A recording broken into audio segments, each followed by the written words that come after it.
ini anak angkat ibu tiri kalian yang ada di samping saya, yang katanya barangnya gede banget. Sumpah, saya gak bohong, barangnya gede banget. Makanya ibu tiri jadi makin sayang. Saya cerai dengan Mamah Nijam itu, mamahnya Raja itu tidak pernah ngurus. Yang ngurus itu mamahnya dia, neneknya Nijam. Dia di Cianjur Kota, Nijam di Jatiwangi, di daerah Bojonglarang. Gitu. Jadi mamahnya Nijam ini tidak pernah ngurus Nijam. Nijam itu diurus sama neneknya, tapi yang membiayai saya.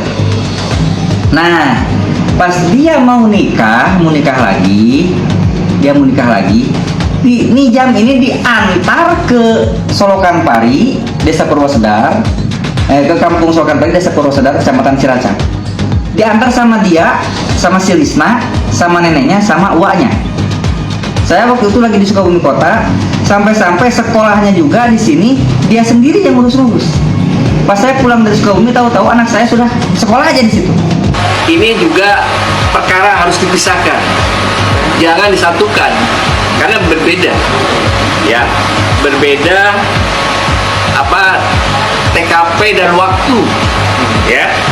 Kalau hari ini saya selaku penasihat hukum, kita fokus terhadap siapa pelaku dari almarhum ini. Itu yang paling penting yang pertama. Masalah nanti ada laporan dari mantan istrinya mengenai masalah penelantaran terhadap mantan suaminya yaitu Pak Awak. Satu lagi mengenai masalah pembunuhan berencana terhadap ibu tirinya. Itu kan berbeda. Kematian Anwar Syafi'i masih menjadi misteri.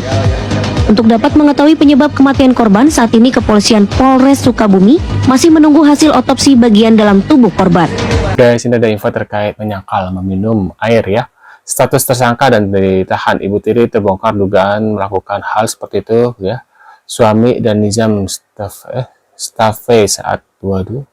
Nah, ini kita lihat seperti apa guys. Buat kalian baru mampir, jangan lupa nih bantu subscribe Oke Kevin supaya kalian nggak ketinggalan update terbaru yang lagi viral. Mungkin tadi kalian sudah melihat beberapa info terkait kasusnya Nizam. Nah, ini ada info lebih lanjut yang kita harus reaction ya.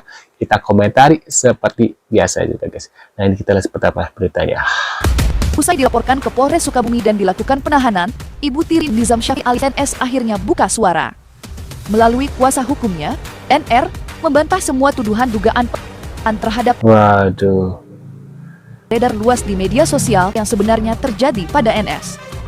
Salah dibuka tupoksinya dari pihak pengacara, dari pihak lawan. Pada prinsipnya kepada anak tirinya. Tapi video call, saya mau. Nah, ini udahlah kasihin almarhum, kasihan maksudnya kasihan almarhum kok jadinya ukit-ukit masa lalu satu sama lainnya. Ini yang ngomong ayah kandung almarhum Nizam guys. Komunikasi sama Raja, dia jelas gak bisa karena posisi saya lagi di luar, si anak saya lagi di pondok, jadi nggak bakal nyambung. Kalau si Risna ini datang langsung ke tempat si Raja saya halang-halangi, berarti saya salah. Tapi kan selama Raja 7 tahun sama saya, ibunya itu belum pernah datang. Dan ini perlu semuanya tahu, ibu Nijam itu demi Allah Rasulullah tidak pernah mengurus anak saya. Anak saya dulu diurus sama neneknya, itu pun memang kewajiban saya ya. Dan yang membiayai pun saya. Nih babak baru yang melanjutkan dari ibu kandung Nizam guys. Pemirsa Intens Investigasi mengejutkan melihat langkah yang diambil oleh ibu kandung almarhum Nizam Syafi'i, Lisnawati. Setelah ibu tiri almarhum Nizam yang berinisial TR telah ditetapkan sebagai tersangka. Hari ini, menduga ada kejanggalan di balik kematian putranya. Karena itu, Lisnawati bahkan telah membuat laporan polisi atas mantan suami sirinya, Anwar Satibi, di Polres Sukabumi. Kandung almarhum Nizam atas berbagai tudingan dari Lisnawati. Pemirsa, bersama Intens Investigasi, kami hadirkan kabar terkini, terpercaya, dan teraktual. Tetapi sebelumnya, jangan lupa... Saya lewat, nggak sengaja nih saya lewat. Barangnya gede cina kata ayah almarhum ya, almarhum Nizam ya, katanya bang kami pikir podcastnya apa, ternyata buat lawak aja cina. Dia berdiri, badannya kecil, karena memang dia orang Arab ya, dia pernah mandi di Solokan ya, di Solokan. Memang gede barangnya bang, sumpah, wah, sumpah. Sampai sih, oh cuma sih kayak dia bingung responnya gimana. Itu anak ya kelas 2 SMA ya, udah buruan juga. Ya kata saya ini. Mamahnya Nijam alhamdulillah ya menyaksikan waktu penguburan apa semua. Oh dia datang. Saya harus gagal sama ibunya. Mungkin ini sepanjang hidup saya yakin. Waduh. Bu, mungkin bisa diceritakan Bu sedikit gimana sih karakter dari ayah almarhum ini selama bersama ibu gitu Bu? Ya, Katanya mungkin temperamental atau Ya, dan sebagainya, ya. mungkin bisa diceritakan. Ya juga temperamental. Apa yang pernah diderita waktu dulu? Nah, ternyata seperti ini ya karakter ayah Nizam, pengakuan dari ibu kandung Nizam langsung guys. Sering di Termasuk sama almarhum tidak Bu waktu itu? enggak kan masih bayi juga. Masih bayi. Waktu dalam kandungan juga, udahlah kamu meninggal sama anak saya bawa motornya diabrut-abrutin gitu. Kenapa alasannya kamu bilang seperti itu? Ya gak tahu alasannya. Alasannya karena saya dulu emang dia menikah sama orang lain. Saya tanya ya, ini kenapa? Ya, nah ada banyak kalau pulang ke rumah banyak cupangnya gitu. Oh. Bu, mungkin terakhir Bu, ini kan almarhum sudah tidak ada Bu ya. Mungkin doa dari seorang ibu itu seperti apa Bu terhadap Ya doa yang terbaik kalau buat anaknya. Baru selesai nonton podcastnya Densu. Ini soal Nizam. Kalau yang waktu itu jadi tamu itu bapaknya, yang terbaru adalah ibu kandungnya. Kirain abis mantan istrinya itu podcast di Densu, dia akan bikin status-status, tapi ternyata nggak ada. Yang ada status lama. Aku review, aku terjemahkan. Kita lihat yang paling atas. Yang menyebar hoax saya nikah 12 kali, coba datangkan orangnya. Dan sebutkan mantan istri saya satu persatu.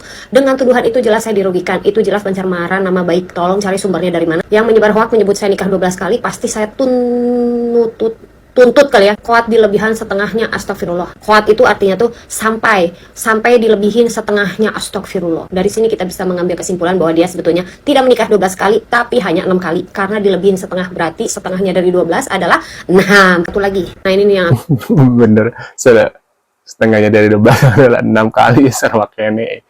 Itu saya suka marah sama saya. Kalau saya mama, aduh. agak aneh sih. Udahlah kalian baca sendiri atasnya ya, nanti di pause aja. Cuma yang aku bingung itu, kenapa dia ngomong gini? Waktu kemarin anak saya sakit, kebetulan saya lagi nggak ada pegangan. Saya sudah hubungi ibu kandungnya mau pinjam uang, bukan mau minta. Tapi dia sangat tidak merespon. Bla bla bla bla bla bla, ya kan? Kita review paling bawah. Coba kalau kamu Lisnaan JJG, waktu saya hubungi bisa bantu saya, mungkin semua ini tidak akan terjadi. Kamu mantan istri saya plus musuh saya sekarang. Kenapa sih AAT mendingnya renteng gitu ya? Sing sabar kalau kata aku mah. Gak boleh gitu, gak boleh emosi jiwa. Paling enak emang dalam hidup itu nyalahin orang lain karena tidak meminjamkan uang. Aisyah, itulah. Ini satu lagi yang paling banyak menuai pro dan kontra ya. Ini bahasa Sunda. Ya Allah ditampi ku abdi segala rupi ujiana ditumbak ke abdi hoyong tiba heula abdi diuji sapertos kieu ayeuna laksana alhamdulillah ya Allah gitu kan. Ini aku bahasa Indonesia kan ya. Ya Allah ku terima segala rupa ujian yang diberikan kepada saya. Sangat saya inginkan dari dulu diuji seperti ini. Sekarang terlaksana alhamdulillah ya Allah. Nah kan aneh maksudnya. Siapa sih yang mau dikasih ujian kayak gitu? Tidak ada. Tidak ada ya. Mari kita review jawabannya beliau. Ada netizen bertanya, kela-kela maksudna kumaha asa teu ngarti eta nyeun status teh. Ari mamang sehat nah siganu bungah gening di kantun kumurang kalih teh.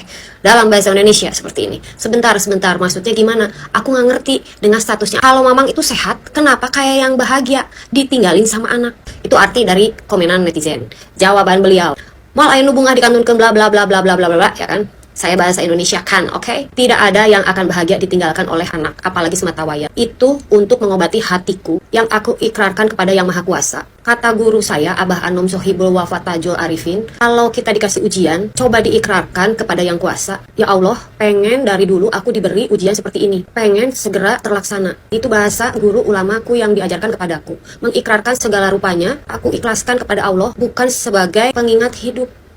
Aku gagal paham. Seperti itulah ya Besti, ini adalah ayahanda. Bukan pengingat hidupku mah, itu paham sih, ibu juga nggak paham, aku juga nggak paham. Mungkin kalian paham apa maksud dari papanya Nizam ini, mungkin ada kelainan Dari kali ya? almarhum Nizam. Agak jangbil, nggak tahu ya. Mungkin cara orang merespon kesedihan tuh beda-beda ya, atau gimana ya. Tapi ini sekedar buat kalian yang tidak paham bahasa Sunda. Nah itu guys, itu ya infonya ya, terkait cuitan ya, chatnya dia di status-statusnya Facebook apa Instagram nih ya. Nah menurut pendapat kalian gimana guys? Bisa tulis di kolom komentar reaction kalian.